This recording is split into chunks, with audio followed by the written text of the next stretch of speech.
사실 저렇게 소개받을 만큼 대단한 사람이 아닌데 목사님이 아주 완곡하게 말씀하셨습니다. 목사님은 학자로서 계속 계셨던 분이고 저는 저 별일 하는 거 없이 그냥 왔다 갔다 하면서 컴퓨터 하나 만지면서 이렇게 자료나 만들었던 사람이라서 사실 그 들으신 대로 생각하시면 안 됩니다.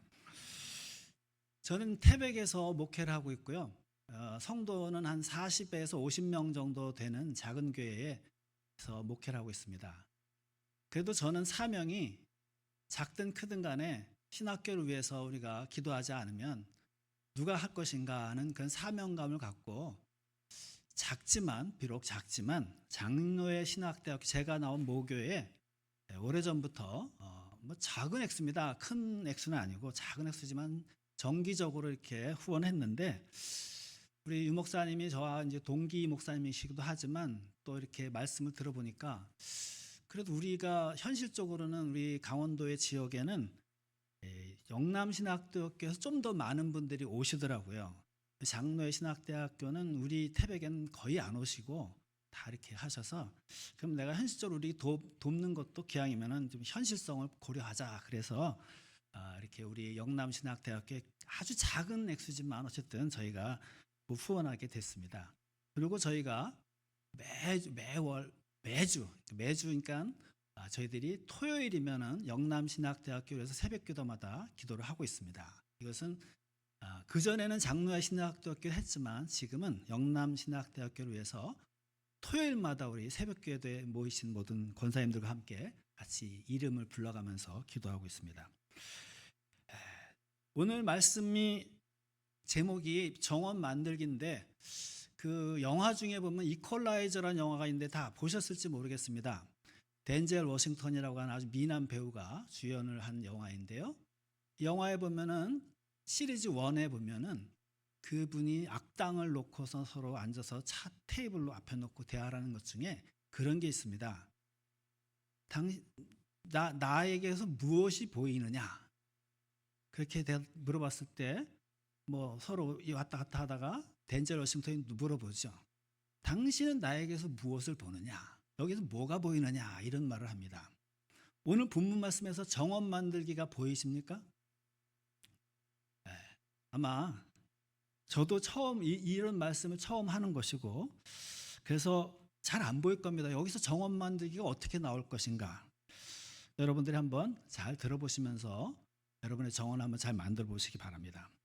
오늘 말씀은 잘 아시는 대로 다윗이 블레셋을 따라서 잠시 망명했을 때 어쩔 수 없이 블레셋 따라서 전쟁에 나갔습니다. 그런데 그 틈을 타서 아말렉 족속이 쳐들어와서 시글락에 와서 다윗 족속을 다 사로잡아서 포로 잡아간 것이죠. 어쨌든 뭐 그 안에 여러 가지 사정이 있지만 어쨌든 다윗이 돌아와서 이 가족을 구하기 위해서 쫓아갑니다. 쫓아가는데 이 부솔 시냇가라고 하는 곳에 멈췄을 때 거기서 잠깐 멈춰서 다윗이 거기서 그때까지 회복이 안 된 사람들, 몸이 회복이 안 된 사람들, 다시 싸울 수 없겠다고 생각되는 사람들을 거기다 남겨두고 갑니다. 200명을 남겨두고 400명으로 쫓아가는 거죠. 자, 지금 생각해 보면 다윗은 그 쉴 시간이 있었을까 한번 생각해 보는 거예요. 자기 가족이 잡혀가 있고 어떻게 될지 모르는 상황에 잠시도 아마 쉬기가 어려웠을 텐데 잠시 멈춘 거예요. 멈추고 그나마 또 한 일이 숫자를 줄인 거예요. 다 쫓아가도 정말 될까 말까 그런 상황에 숫자를 200명이나 줄였습니다. 좀 더 사람을 보태야 되고 시간도 빨리 가서 줄여야만 할 것 같은데 다윗이 그렇게 멈추고 줄였다는 것입니다. 다윗이 멈췄고 또 조금 더 늦어졌고 그것 때문에 숫자도 줄였으니까 힘도 더 떨어졌겠죠. 그런데 우리가 다 아다시피 다윗은 가족을 구해서 옵니다. 이스라엘은 홍해를 건넜습니다. 홍해를 건널 때 아직 아무것도 일어나지 않은 상황에서 뒤에 애굽의 군대가 쫓아옵니다. 애굽의 군대가 쫓아왔을 때 이스라엘 백성들은 앞에 홍해 바다가 있고 쫓아오는 애굽 군대가 뒤에 있습니다. 이럴 때 과연 무슨 생각을 했을까요? 뭐 그 당시에 무슨 믿음이 있어서 바다가 갈라질 것이다 이런 생각하는 사람 하나도 없었습니다. 아마 일부의 사람들은 야 여기서 죽을 수는 없다 뭐라도 하자 하면서 곡괭이라도 들 수도 있고 뭐 쇠스랑이라도 꺼내져 들을 수 있겠지만 모세는 달랐습니다. 모세는 하나님 기도한 후에 하나님의 말씀을 들어서 이렇게 말합니다. 출애굽기 14장 13절입니다. 너희는 가만히 서서 여호와께서 오늘 너희를 위하여 행하시는 구원을 보라. 뭐라도 해야 될 것 같은데 지금 우리는 홍해 바다 앞에 있고 뒤에 쫓아오는 막강한 군대 앞에서 그냥 가만히 죽을 수는 없으니까 뭐라도 해야 될 것 같은데 모세는 너희는 가만히 서서 하나님께서 이루시는 구원을 보라 이렇게 말씀하신 거예요. 결국 우리가 다 아다시피 애국 군대는 물에 다 빠져 죽었고 이스라엘 백성은 안전하게 평안하게 그 홍해 바다를 건널 수 있었습니다. 엊그제 우리는 부활절을 다 지냈습니다. 예수님께서 죽음의 권세를 물리치시고 다시 사셨습니다. 그런데 부활이 십자가에서 바로 연결된 건가요? 아닙니다. 십자가에서 고통을 받으시고 죽으신 이후에 부활까지 3일의 무덤에서 있었던 시간이 있었습니다. 사실 하나님께서 마음만 먹으시면 모든 것을 그냥 한 번에 원스톱으로 끝낼 수 있지 않겠습니까? 그냥 뭐 구원을 말로 그냥 선포하시고 모든 걸 한 번에 이루고 그냥 그랬으면 될 수 있었는데 하나님께서 그러지 않으시고 예수님을 어떻게 하셨느냐? 고통도 받게 하시고 십자가에서 또 무덤에서 3일간 머무르게 하시고 그런 뒤에 부활을 통해서 우리에게 부활 소망을 갖게 하신 겁니다. 그러니까 이 부활이라고 하는 것이 우리에게 소망을 주는 구원의 완성적인 그런 모습이라면 여기에는 십자가의 고통도 필요한 것이고 3일간의 무덤 속에 있었던 그 기간도 필요하다는 것을 이 이루어진 일을 우리에게 보여주면서 직접 우리에게 말씀하신 겁니다. 3일 동안 예수님이 뭘 하셨을까요? 여러분들이 한번 생각해 보시죠. 상상력을 발휘해 보시죠. 예수님이 3일 동안 뭐 하셨을까요? 무덤에서. 아마 여러 가지 상상을 하실 수 있겠지만 어쨌든 성경은 우리에게 무엇을 말하느냐? 아무것도 안 하셨습니다. 특별한 기록이 없어요. 뭐 그 일찍이 깨어나셔서 뭘 하셨을지 모르지만 어쨌든 성경은 우리에게 아무것도 안 하신 것만 기록으로 남겨놨습니다. 무덤에서 3일 동안 저는 그래서 예수님이 잘 쉬셨다라고 생각합니다. 그래서 저희 교회도 고난주간 동안에는 릴레이 금식 기도를 하면서 그 금식한 만큼을 헌금하도록 그렇게 해서 여러분 오늘 뭐 많지는 않지만 한 끼 정도의 식사를 대접할 수 있도록 헌금을 다 하신 거예요. 약간의 부족한 부분을 이제 재정에서 조금 더 보태서 여러분에게 한 끼 식사를 대접하는 것인데 저희는 그래서 금요일까지만 금식을 합니다. 왜냐? 토요일 날은 무덤에서 쉬시고 계시기 때문에 우리가 예수님의 그 쉬시는 기간까지 금식하면서 동참할 것까지는 아니다. 그래서 우리가 금요일까지만 금식을 합니다. 자, 어쨌든 예수님은 3일 동안 아직도 하실 일이 많으니까 부활하실 때까지 또 부활하신 이후에도 그 하실 일이 많은데도 아무것도 하지 않으시고 벌써 쉬셨어요. 이 쉼이라고 하는 것은 앞으로 이루실 그 완성된 부활의 모습을 뭐 상상하면서 또는 그리면서 뭐라도 준비하는 기간이 될 수도 있는 것이고 또 재충전을 해서 앞으로 남은 40일 동안 하나님 나라 갈 때까지 더 확실한 마무리를 지으려고 아마 여러 가지 계획을 하실 수도 있고 뭐가 됐든지 간에 하실 수 있겠지만 그래도 하나님의 말씀은 우리에게 예수님이 아무것도 한 것이 없는 것으로만 기록하고 있습니다. 자, 모세와 백성들은 홍해 앞에서 가만히 서서 기다렸습니다.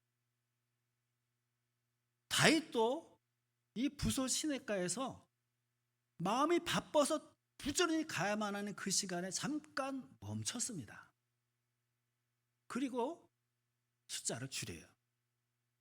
예수님도 부활이라고 하는 이 모든 이 구원사역의 가장 마지막 종점 거기에 도착하고 피리어드 마침표를 찍는 그 앞에서 잠깐 쉬셨어요. 멈추신 거예요. 이제 우리는 완연히 또 봄이라고 하는 계절 속에 들어와 있습니다.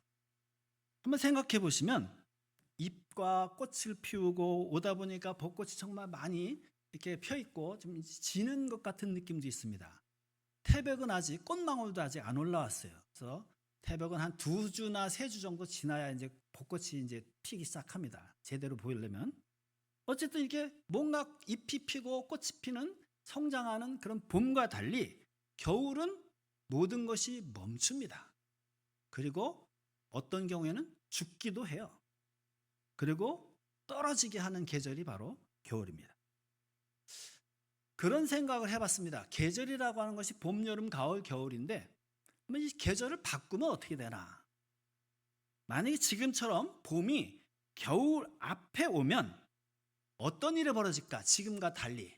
봄이 겨울 앞에 오면은 봄이 온 뒤에 겨울이 오는 거죠. 그럼 여름이 올까요? 봄이 오고 겨울이 온 뒤에 여름이 안 옵니다. 가을도 없습니다. 겨울은 반드시 봄 앞에 있어야만 됩니다. 그래야 여름도 있고 가을도 있는 거예요. 그러니까 겨울이 봄 앞에 오게 된 그것 때문에 지금 우리가 보는 이 찬란한 세상이 펼쳐지는 겁니다. 봄과 여름의 찬란함을 위해서, 가을의 풍성함을 위해서 겨울의 멈춤이 있는 겁니다. 겨울의 멈춤은 그러니까 생명을 죽이기 위함도 아니고 떨어뜨리고 파괴하기 위함도 아니라 더 아름답고 더 빛나고 더 풍성하게 하기 위해서 겨울이 봄 앞에 있는 겁니다. 인생 가운데에서도 보면 뭔가 급하게 해야 될 것 같은 그런 상황이 있습니다. 멈추면 안 될 것 같은 그런 때가 있습니다. 그런데 웬일인지 하나님 우리를 그때 멈추게 하실 수 있습니다. 나 지금 막 가야 되는데, 지금 멈출 수 있는 그런 여유가 없는데, 가야만 하는데 하나님이 갑자기 우리를 멈추게 하는 것과 같은 생각을 할 때가 있습니다. 특별히 우리 신학생 시절에 그런 일이 많이 있습니다. 저도 신학교 시절을 돌아보면 정말 그때 하나님 왜 이러실까라고 생각할 만큼 멈추게 하셨던 일들이 많이 있었습니다. 더 가야 할 것 같은데 하나님 왜 나를 멈추게 하실까? 좀 겁도 나고 뭔가 답답하고 조바심이 나는 거죠. 그럴 때 오늘 이 말씀을 꼭 기억하시기 바랍니다. 다윗은 푸솔시내가에서 잠시 멈췄습니다. 급히 가야만 하는 그 시점에 멈춘 거예요. 다윗이 멈춤으로 해서 조금 늦어질 수는 있었어요. 그러나 마침내 이뤄냈습니다. 그런데 생각해 보시면 무조건 멈춘 건 아닙니다. 오늘 8절 말씀을 보시면 다윗이 여호와께 묻습니다. 내가 지금 쫓아가면 당할 수 있을까? 쫓아갈 수 있고 구해올 수 있을까를 먼저 하나님께 여쭤봅니다. 아비아달 제사장을 통해서 하나님이 말씀하십니다. 가라. 그러면 반드시 쫓아가서 도달할 것이고 다시 가족을 찾아올 것이다 라고 하나님이 약속하신 거예요. 하나님의 약속이 있었기 때문에 다윗은 멈추는 것을 두려워하지 않았어요. 그러니까 약속이라는 것이 만약에 확실하게 내게 주어진 하나님의 약속이 있다면 우리는 멈춤에 대해서 두려워하지 않아도 됩니다. 이 약속이라고 하는 것은 뭐 이 설교 하나에다가 다 할 수 없는 내용이니까 또 다른 이야기니까 여러분들이 이제 어떻게 내가 하나님께 약속을 받았느냐 하는 것은 또 다른 설교들을 통해서 여러분들 공부하고 또 연구한 걸 통해서 확인하시면 될 것이고, 어쨌든 하나님의 약속이 내게 있다고 한다면 멈춤에 대해서 두려워하실 건 없습니다. 이제 정원 얘기를 한번 해보겠습니다. 정원을 가꾸려고 하면 나무를 이렇게 심어야 됩니다. 그런데 잘 생각해 보면 나무를 심었다고 다 정원이 되는 것은 아닙니다. 그 심은 나무를 잘 다듬고 잘 가꿔야만 정원이 되는 것이죠.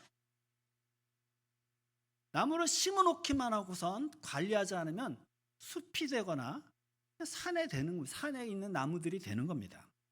정원은 절대로 될 수 없습니다. 나무를 잘 가꿔야 되는데 그러려면 가장 중요한 것은 잘라내야 됩니다. 잘라내지 않는 나무는 정원이 될 수가 없어요. 잘 다듬고 아름다운 모양으로 잘 잘라낼 때 정원이 되는 겁니다. 자라는 나무가 계속 자라야 되는데 자르는 것은 사실상 제가 오늘 이 말씀을 드리려고 좀 해보니까 그게 이 나무에게는 강제로 쉼을 얻는 거예요. 강제로 멈춰지는 거예요. 자기 뜻이 아니에요. 나무의 뜻이 아니라 정원사의 뜻이에요. 정원사가 자르는 이유는 그 나무를 미워해서가 아니라 그 나무를 아름답게 하기 위해서입니다. 아름답게 하기 위해서 강제로 멈추는 거예요. 이 멈춤이 있어야 우리의 정원은 더 아름다워지고 더 조화를 이루게 되는 것입니다. 우리 조상 아담은 에덴 동산에서 잘 살다가 쫓겨났어요. 여러분, 동산이란 말이 우리가 에덴 동산으로 말을 번역해서 하고 있지만 히브리어로는 가안이라고 하는 말인데, 가안은 정원이란 말이 더 어울리는 말이에요. 에덴 동산은 정원이에요. 큰 정원. 그 정원에서 잘 살다가 쫓겨나서 아담과 하와는, 기록은 성경에 안 나와 있지만 저는 그렇게 생각해요. 항상 에덴 동산, 에덴 정원을 바라보며 살았을 거예요. 저길 내가 다시 가야 되는데, 저기서 행복했는데 하면서 아마 불말과 불화영검과 뭐 이런 걸로 다 막혀서 못 들어가는 그것을 아마 평생 바라보며 살았을 거예요. 그래서 이 아담과 특히 아담의 후손들, 하나님의 백성들은 에덴 동산으로 돌아갈 것을 늘 아마 꿈꾸며 살았을 겁니다. 그것이 계속 우리에게도 이어져서 오늘날 여러분들도 다 자기만의 정원을 갖고 있어요. 여러분의 차, 그냥 아무거나 타고 다니면 되는 건가요? 거기에 기왕이면 좀 더 잘 관리를 하거나 또는 좋은 향이 나는 것을 놓거나 또는 잘 닦거나 해서 아름답게 만들려고 해요. 차도 자기의 정원입니다. 집은 어떻습니까? 잠만 자면 되는 것이 집인가요? 그것도 나의 정원이에요. 그래서 아름답게 가꿉니다.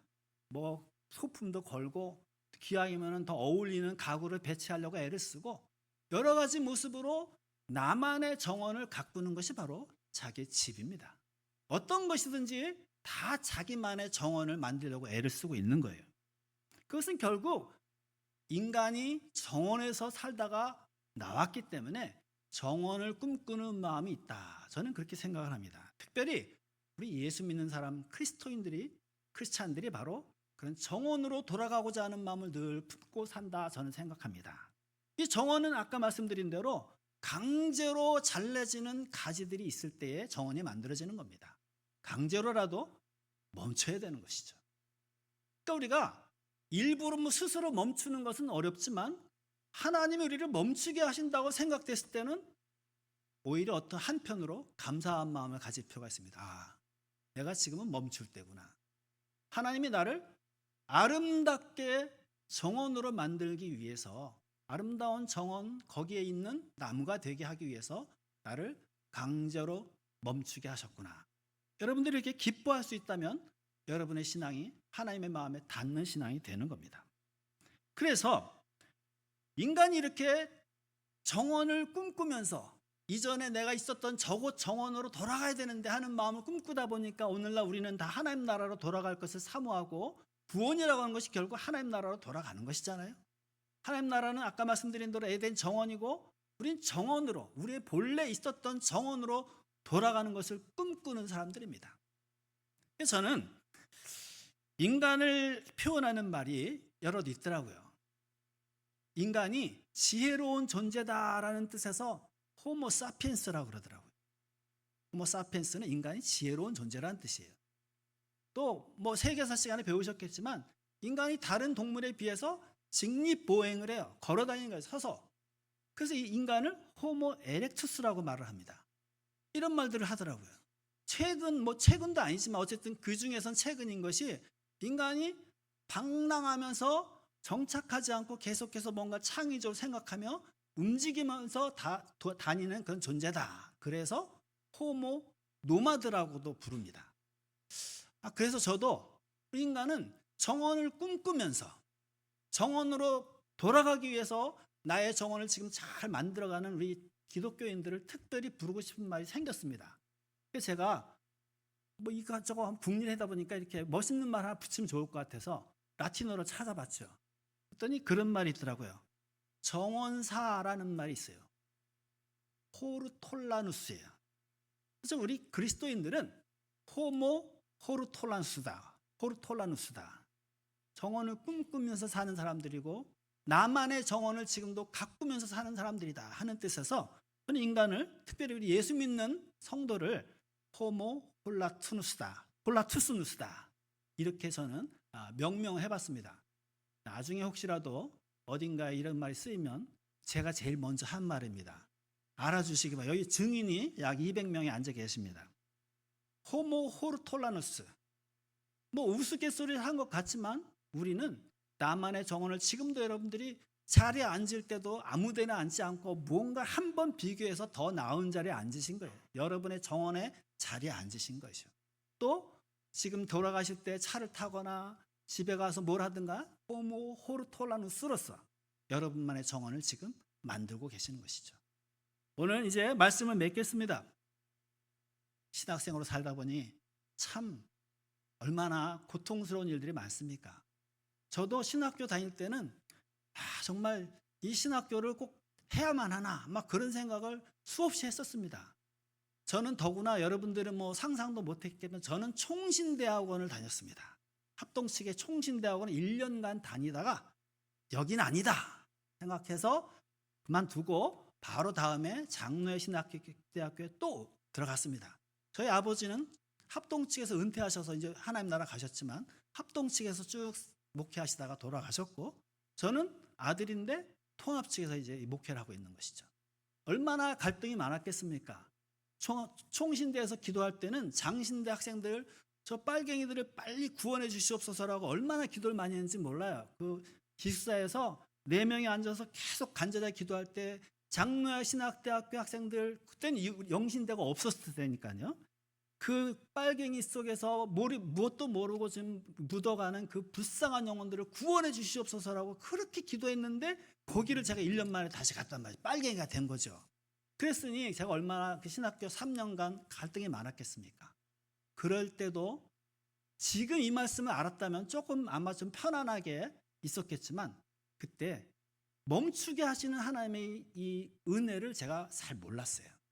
멈춤 자체가 너무 힘들었어요. 왜 멈추게 하시나? 나 지금 달려가야 되는데, 빨리 가야 되는데, 1년이나 더 늦었으니 더 빨리 가야 되고 할 것이 많은데 왜 멈추게 하시나? 원망만 하고 불평만 했던 것 같습니다. 그러나 여러분, 이제 여러분의 삶 속에 분명히 멈추게 하시는 하나님이 능력이 분명히 어떤 때는 강제로 임할 때가 있을 겁니다. 그때 하나님의 약속이 분명히 있다면, 내게 주신 하나님의 약속이 있다는 것을 확신한다면 멈춤에 대해서 불안해하지 마시고 두려워하지 마시고 하나님 반드시 이루시는, 가만히 서서 홍해 바다를 건너게 하시는 하나님의 역사를 여러분이 꼭 믿고 의지하시고 끝까지 그 멈춤에 오히려 순응하여서 하나님의 역사를 보시고 이루시고 체험하시는 여러분들이 다 되시기를 주님의 이름으로 축원합니다. 기도하겠습니다. 하나님, 우리 영남신학대학교에 속해 있는 모든 공동체들을 한 심령 한 심령 기억하여 주옵소서. 다른 곳보다 더 힘들고 어렵게 공부하고 있고 여러 가지 여건이 맞지 않지만 하나님의 말씀에 순종하여서 이것이 나의 사명인 줄 알고 열심히 순종하며 감당하는 주의 종들에게 한없는 하나님의 은혜를 더하여 주셔서 끝까지 이 길을 걷게 하시고 이 길을 온전하게 승리하게 하셔서 하나님께서 중간중간 우리를 멈추게 하셨던 그것이 훗날 돌아보면서 얼마나 큰 은혜였는지를 돌아볼 수 있는 아름다운 순간들이 되게 하여 주옵소서. 아무도 도와주는 이가 없을 때 하나님께서는 지켜보심을 믿고 약속하셨으니 분명히 이루실 것이라는 확신 가운데서 멈춤을 통해서 쉼을 회복하고 더 빨리 나아가는 하나님의 권속들이 다 되게 하여 주시옵소서. 예수님 이름으로 기도드리옵나이다. 아멘.